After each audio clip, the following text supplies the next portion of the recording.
How excited is it to be back in New York and to be in Brooklyn tonight for SmackDown? I mean, Brooklyn is one of my favorite cities that we get to come to. Not only did I used to live here, lived up in Greenpoint and Williamsburg, but I feel like New York has some of the best fans, as you guys know. So, coming to Barclays, especially, Dave, I think I saw you, or we originally met either at the Sirius building or at one of the WWE shows at Barclays, because I used to attend as a fan before I got hired at the company. So it's cool to Yep. see both I perspectives. remember that. I remember Yeah. seeing you in the hallways of SiriusXM and just to see how your career has grown.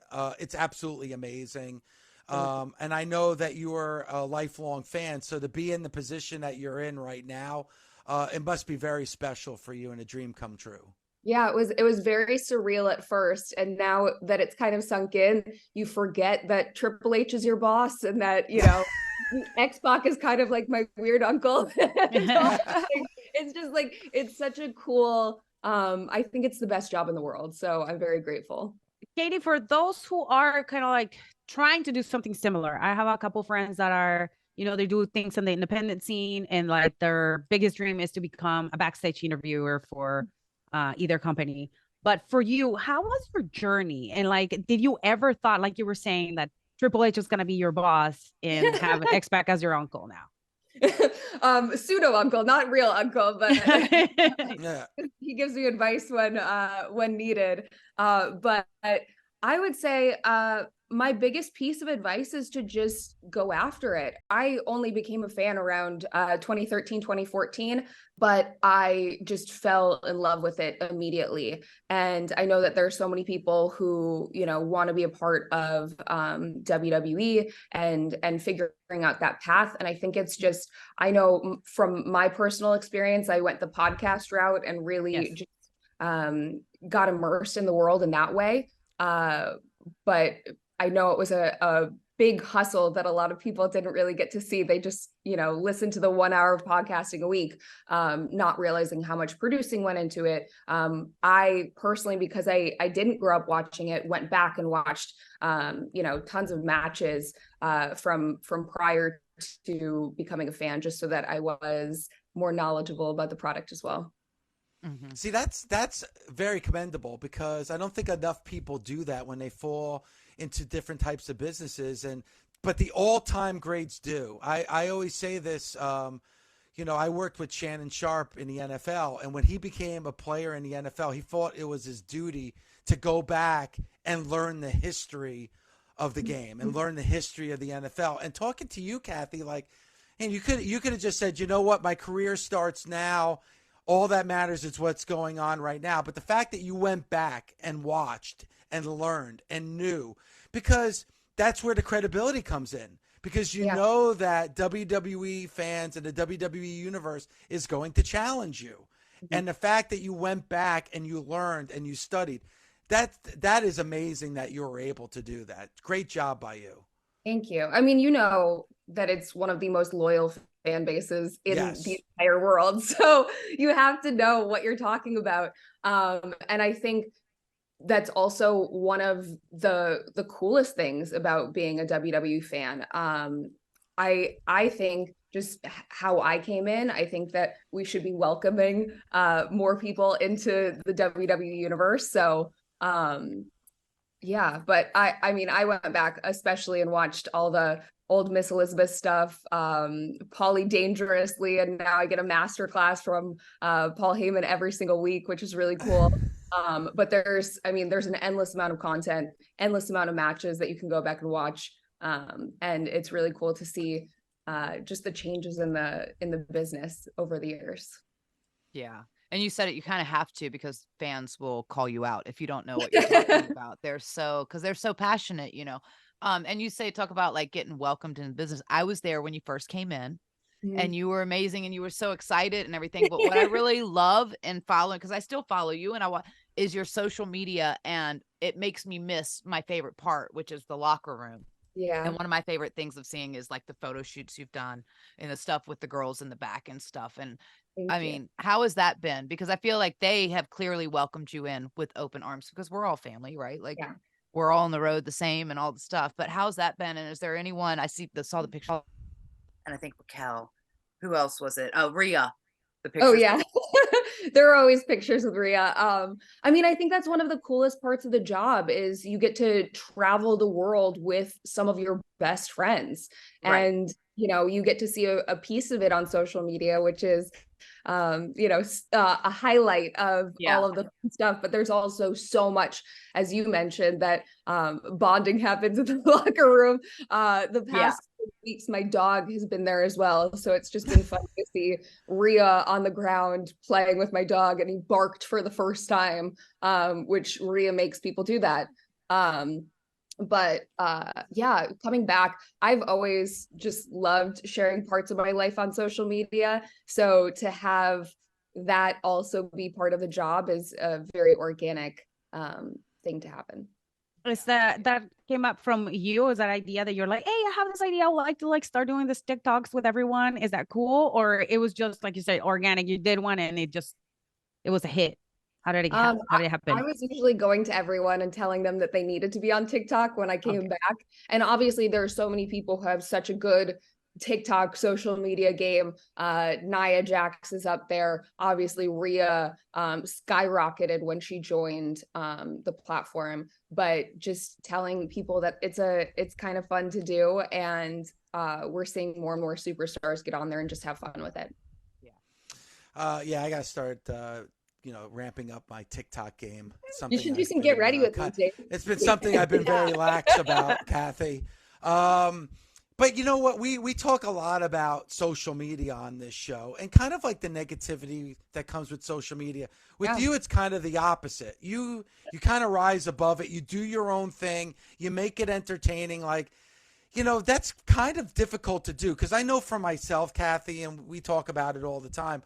I'll get 100 compliments, but I'll get one person saying, my God, you're terrible and your show's terrible. And that's the one that's going to stick with me and ruin my weekend. How are you able to kind of just sit through all that and just make it very entertaining for yourself?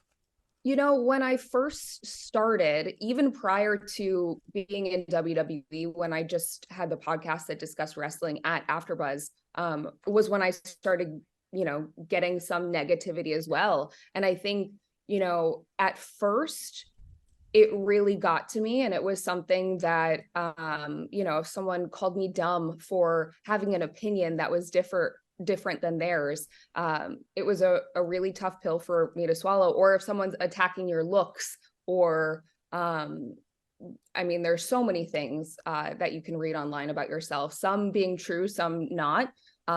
And years ago, I think it affected me a lot more. And now, even though it's a lot more positive, I think even if you take in the good, you do take in some of the bad. And so I have much more of a sense of self than I think I did maybe 5-10 years ago. And so it doesn't really affect me in the same way. Obviously, you always want to hear good things, but it's one of the things that I think came from this is back when I was doing AfterBuzz podcasting, I had several negative comments when I first became a WWE fan about not knowing the product, like we were talking about earlier.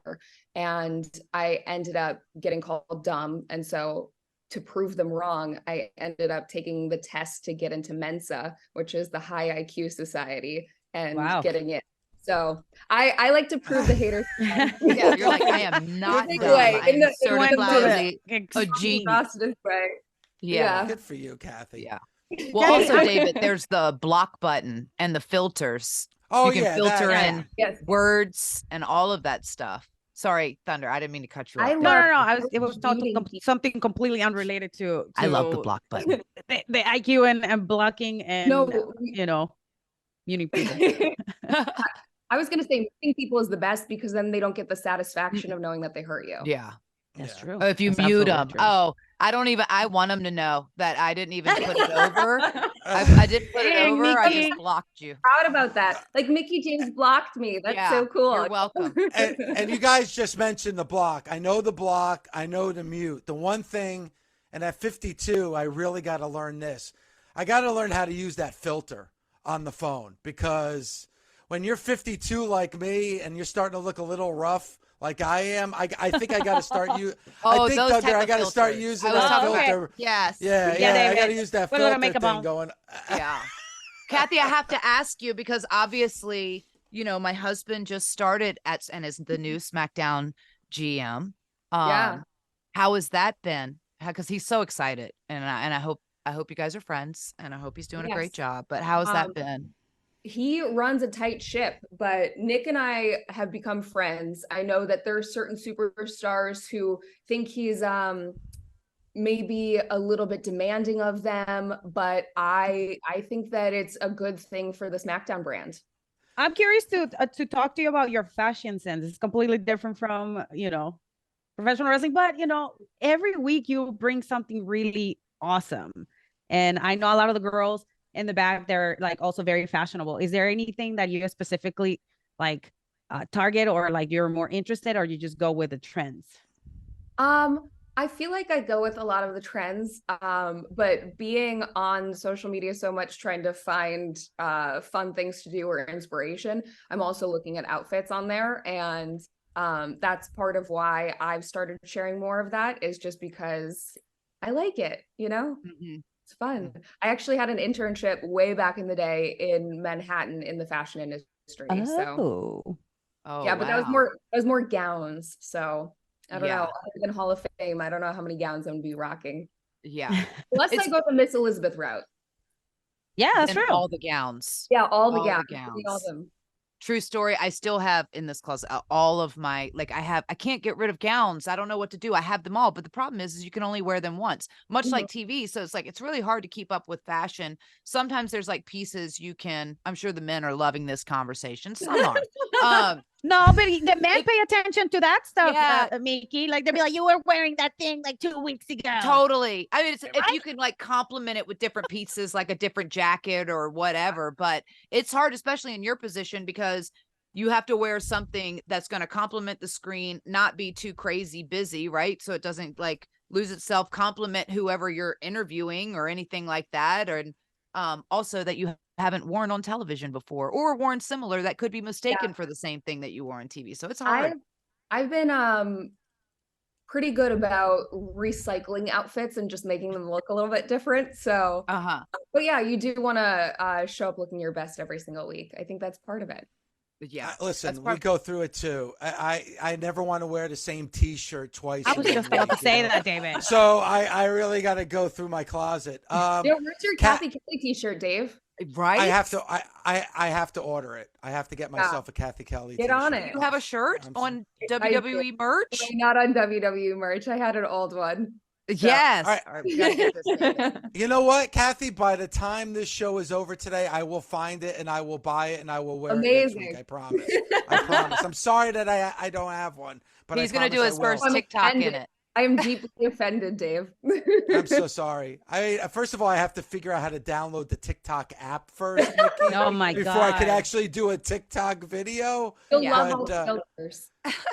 But you know what, Kathy? This is why, and I'm kicking myself now, and you're going to be able to hold this over my head forever.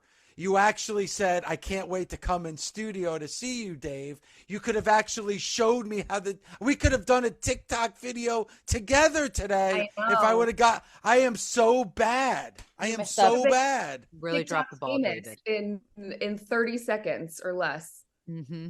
Boom. And Kathy, the WWE right now, the business the WWE is doing is the biggest that I think it's ever been. You look at the you look at the stars right now in the WWE: Roman Reigns, Cody Rhodes, LA Knight, Greg Domino. The list goes on with all the great names that are a part of the WWE. I mean, I think it is fair to say that this is the biggest the WWE has been in decades. Yeah, I think it's cool to be a part of it during this time, because I also see, being in LA, I have a lot of even celebrity friends who keep asking me about it. They're like, oh, nice. I saw, this commercial, or I was like watching on Friday night and I saw you, or whatever that is. And so I think it's really cool to see more and more people become WWE fans. And then the attention that it's getting is absolutely wild. I think talking about social media, WWE social media, like the numbers have been off the charts.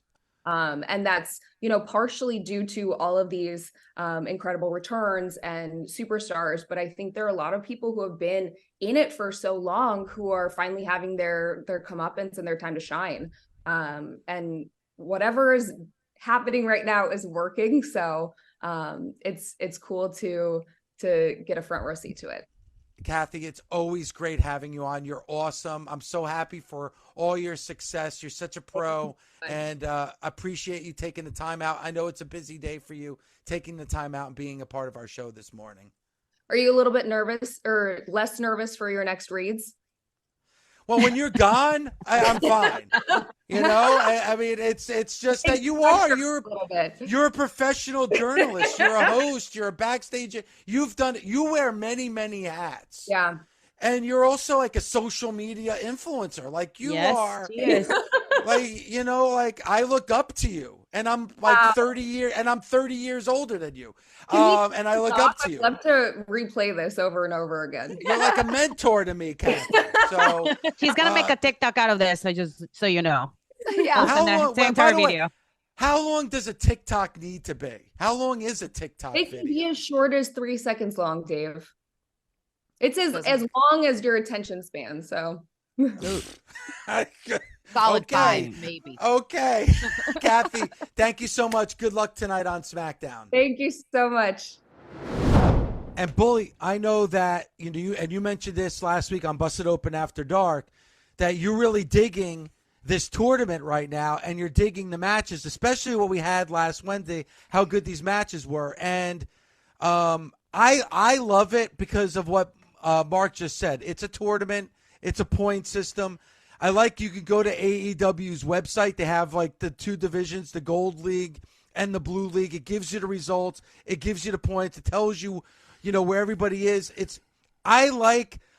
Listen, WWE gives us the sports entertainment, right?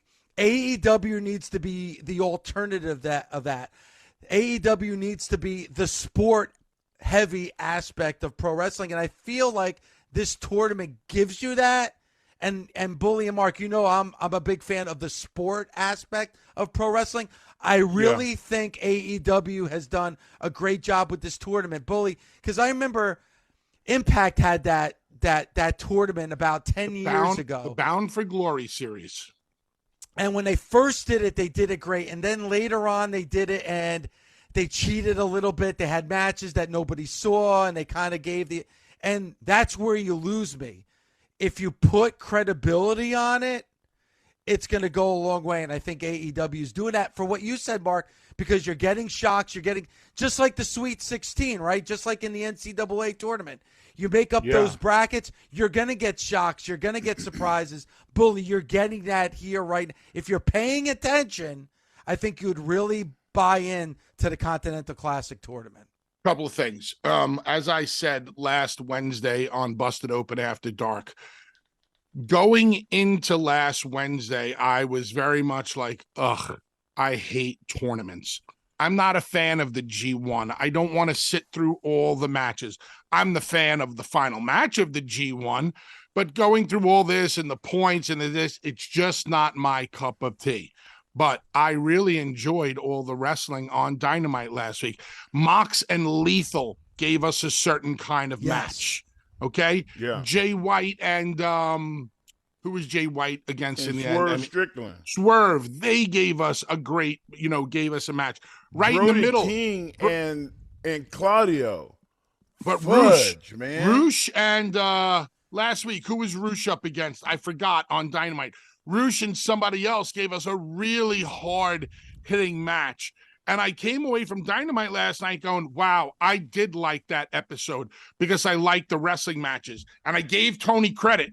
And this is what really burns my ass. You dirt sheet pieces of shits. Whenever you hear something on this show and you turn my words around to make it seem like I say something negative about AEW, but then when I full-blown put AEW over, you never say a damn word. And Nothing. I said, Tony, great job, because just like in ECW, when the wrestling business went left, Paul Heyman would go right. And right now, Tony Khan is going right. WWE has all of the surprises right now with Punk. They're doing sports entertainment. I'm going with pro wrestling, and I'm going with pro wrestling that's very reminiscent of a New Japan style. It's basically a ripoff, and I'm not using ripoff in a bad way. They're doing their version of the G1 in New Japan. So I came away from that show really enjoying it.